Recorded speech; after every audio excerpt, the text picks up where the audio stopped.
Hello everyone, and welcome back for another blog post. I did not know what to expect when I started this blog post, but I am thrilled with what Jehovah has shown me. So let's get started. The title of this post is Rapture in the Seventh Bowl of Wrath. Every island fled away.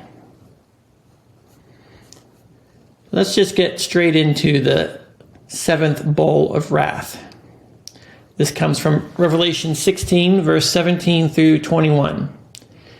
And there were voices and thunders and lightnings, and there was a great earthquake, such as was not since men were upon the earth. This is the worst earthquake ever. So mighty an earthquake, and so great. And the great city was divided into three parts. Great city is a reference to Babylon. Sometimes I guess it refers to Jerusalem. But in the context, it looks like it might be Babylon.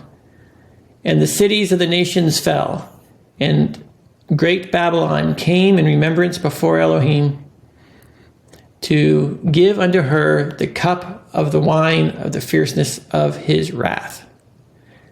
So Babylon the Great is on his mind, and this is the fierceness of his wrath.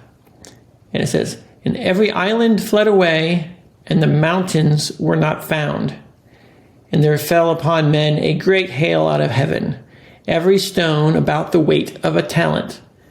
And men blasphemed God because the plague of hail, for the plague thereof was exceedingly great. So this verse is the seventh bowl, yet it's still mentioning Babylon. Since Babylon's at the beginning, we would think the seventh bowl would be at the end, but that does not appear to be the case. Revelation is not a sequential order of events. Instead, it is a multiple views of the same events from different angles covering different aspects. So, the following understanding of Revelation and the Old Testament prophecies about the day of Jehovah is a description of nuclear war. I have this video here that goes through all the verses in the Bible that describe nuclear war in detail. If you go back to my very first video, I show how nuclear war and the day of the Lord and the fall of Babylon the Great are all tied together along with the rapture. So that's what we have there. So because it brings to remembrance Babylon the Great, one must wonder if nuclear war is just the opening act of the flaming mountain being thrown into the sea. Right? In the last video, we talked about the second trumpet of the flaming mountain actually representing Babylon the Great. So let's unpack this verse working backwards, this bowl. And there fell upon men a great hail out of heaven, every stone about the weight of a talent. And the men blasphemed Elohim because of the plague of hail, for the plague thereof was exceedingly great. And behold, there was lifted up a talent of lead, and this was a fire offering to be burnt entirely, that sits in the midst of the ephah, a 6-gallon payload. So is it a coincidence that the weight of the lead or the uranium that's put in the payload of the nuclear missile described by Zechariah 5 is the same weight as the hail that is falling in Revelation? I think it's entirely possible that this hail could be a hail of nuclear missiles that is falling because of that particular connection. I'm not barring a supernatural hail event. I think there are other verses in Revelation that might be referring to that, and I will investigate that in a future post. But for now, since we know the context is the fall of Babylon the Great, and we've got this link of a talent of lead and hail that weighs a talent, that might just be what is being described. It's falling out of heaven, and Zechariah says that the two fires lifted the ephah up between heaven and earth, and it delivers it to Babylon. All right, let's go and investigate. The islands fled and the mountains were not found. Someone posted in one of my prior videos if I thought that this particular verse talked about the earth turning over or the crust shifting. This is a scenario described by a YouTube channel, Suspicious Observer, who suggests that the science predicts that our sun will have a micronova, sending electromagnetic energy surging through the Earth, decoupling the layer of crust floating on thousands of miles of molten mantle, and causing the Earth's crust to flip or tip over 90 degrees.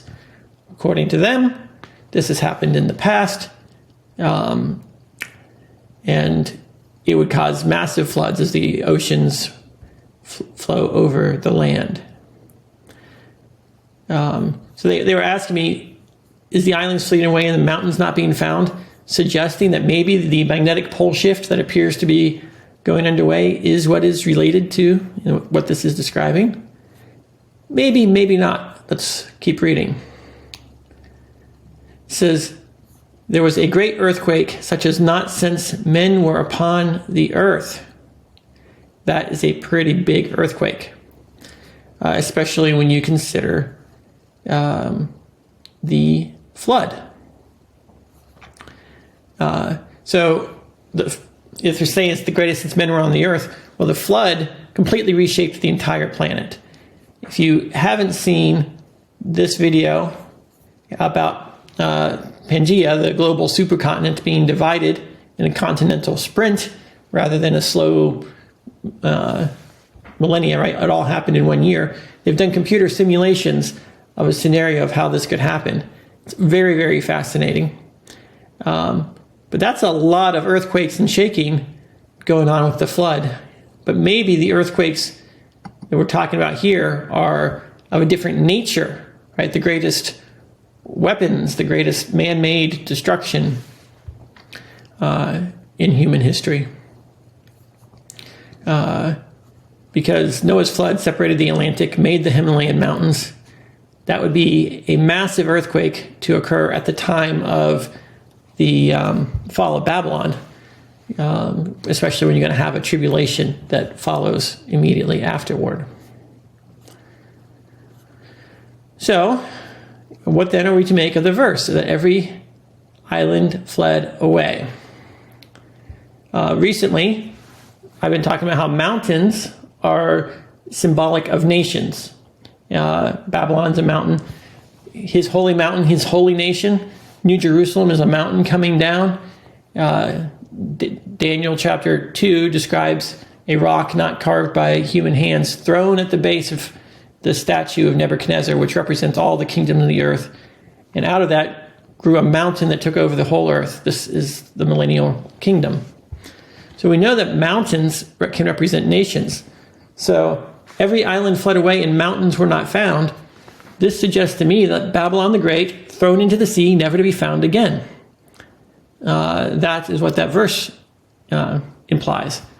But that asks the question, what are these islands that are flying away? What does that mean? Is it just poeticness to go with the mountains? I don't think so. And this is where it gets really exciting. All right, so what does the Bible say about islands? I'm going to go through every occurrence of the word island in the entire Bible so we can have a complete understanding of this symbol. And you will never read Revelation the same again. It says, this is from Job, when men are cast down, which is the tribulation, then thou shalt say, there is a lifting up, a rapture, and he shall save the humble person. He shall deliver the island of the innocent, and it is delivered by the pureness of his hands. Job, the oldest book in the Bible, defines island as island of the innocent, and it's the people who are delivered. I'd say that's a pretty good start for the meaning of the symbol, but it gets better. Because let's revisit the sixth seal. The heaven or the sky departed as a scroll when it is rolled together. This is the nuke that we have talked about before. It says, and every mountain, which means every nation, and every island were moved out of their places. Well, if we now know that the island is the island of the innocent being delivered, being moved out of their places, being taken up, the nations also being moved out of their places or shaken. In this case, another view of mountain here could be the 12 tribes, each tribe representing a nation. But whether you're talking about Babylon shaking and the people being saved, or you're talking about all the tribes being taken up, either way, you can see that the island of the innocent could play in.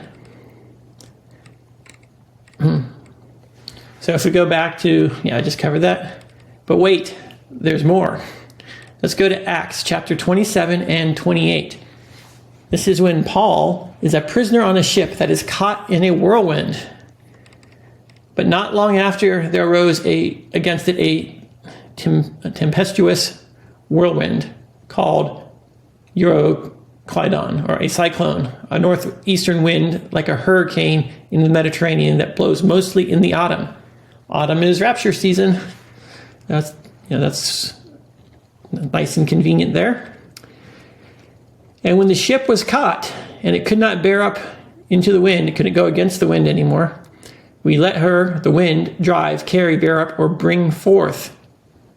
So the wind, or the Spirit, brings forth the ship. And it ran aground on a certain island which is called Claudia, which I looked up the meaning of Claudia. It means an enclosure or a safe haven. And we had much work to come by the boat. Now, this is an interesting expression, but I think we have to work hard to understand Scripture, to purify ourselves, to make ourselves ready as the bride. Not that it gets us our salvation. Our salvation comes by Christ alone. But, there's a lot that we have to do to prepare ourselves. But this is where it gets even more interesting. And sounded and found 20 fathoms, right? So this, as they're approaching the island, they're measuring the depth. 20 fathoms. And then they had gone a little further and they sounded again. They found 15 fathoms. Wherefore, sirs, be of good cheer, for I believe God that it shall be even as it was told me. Howbeit we must be cast upon a certain island. So God told Paul, this is how it's going to be, even though we have to be cast on a certain island. What island are we on? The island of the innocent? The island of Claudia, of safe haven? Well, I looked up 20 and 15 in Strong's 2015, and it means an epiphany. It's a manifestation, a glorious display. In the New Testament, 2015 epiphania occurs 6 times, always used of Christ's coming. What are the odds? And then, when they escaped, right after they got off the island, they knew that the island was called Melita, which means honey sweet or calm. That ties into other verses, which I have not put here, but we're going to be given sweets and honey and other sweet things. And we were all in the ship. There were 276 souls. I looked up 276 in Strong's. It means immutable. So as they approached the island, they had an epiphany, an appearance of Christ. And then they escaped. They learned that it was called calm and sweet honey. And there were 276 immutable souls. Just like we get our new heavenly bodies. We become immutable, immortal. So in the same quarters were possessions of the chief man. This is the island. Chief man of the island, who's the head of the island, whose name was Publius of the people, or he was a hero who saved Rome. And he received us and lodged us there 3 days courteously. So it looks like there's an epiphany. We get our new bodies and become immutable. And we are lodged 3 days courteously. We're taken care of for 3 days. 3 days, I think, means 3 years. But we'll get on to that. So when this was done, also, others who had diseases in the island came and were healed. Well, what does Isaiah say? When we get our new bodies, everyone is healed. all the sick are going to be healed. This is right out of, consistent with what's supposed to happen at the rapture on the day during the Feast of Tabernacles when they proclaim the favorable year of the Lord. The last and final mention of the word island in the entire Bible comes from Isaiah. It says, the wild beasts, which are Gentile nations, or the lost sheep of northern tribes of the desert. So the desert is the wilderness, shall also meet with the wild beasts of the island. And they shall stay together and cry. And the satyr shall cry to his fellow, and the screech owl. These are different tribes or Gentile nations. And the screech owl shall rest there and find for herself a place of rest. And he will cast a lot for them, and his hand will divide it unto them by line. This is dividing the inheritance of our future land. They shall possess it forever, from generation to generation. So what this is saying is the wild beasts of the wilderness are going to meet with the beasts of the island. So there's the people who are raptured at the beginning of the tribulation, and then at the midpoint they flee to the wilderness. Two groups of people they're going to meet, and then he's going to give them their inheritance. So the context of Isaiah 34:17, by the way, is, for it is the day of Jehovah's vengeance and the year of recompense for the controversy of Zion, or the trouble of Zion. Zion is the kingdom of Elohim. So, conclusion. Every island fled, which could mean flew, vanished, or escaped away. All the innocent people, everyone who's raptured. In the mountains, the wicked nations of Babylon were not found. I do not believe that we'll see islands shifting on the earth crossed in, and literal mountains will disappear. I think the nations will disappear from the earth. They'll be thrown into the sea, and his people will escape. He will save the innocent, those covered with the blood of Yeshua, and keep them enclosed in a safe place known as calm and honey sweet. And we will be carried there in a whirlwind, just like Elijah. And when we arrive, the sick will be healed. We will be there for 3 days or 3 years, and then join the others who come out of the wilderness, likely after the abomination of desolation causes the woman to flee to the wilderness. And so I'm going to update the timeline here. We've got the seventh bowl, which describes the islands fleeing away or being moved, which seems to imply the rapture. We're going to be on the island for 3 years. After 3 years, we join the others in the wilderness, likely Mount Sinai. And I think that's why we're going to be hidden there. And I think we're going to be hidden there because the dragon gives up on chasing the woman and then goes after everyone else. So why would the dragon go after everyone else? I think it's because he's protecting the wilderness, just like he, with the clouds and flames and everything else, he knows that those people cannot be touched when they're in the wilderness. So that is the timeline right now. And, you see the seventh bowl is right here at the beginning with the fall of Babylon. So in the future, I'm going to go look at the other 6 bowls and place them on the timeline to see what we can figure out. I hope you enjoyed this video. Please subscribe for more. Thank you.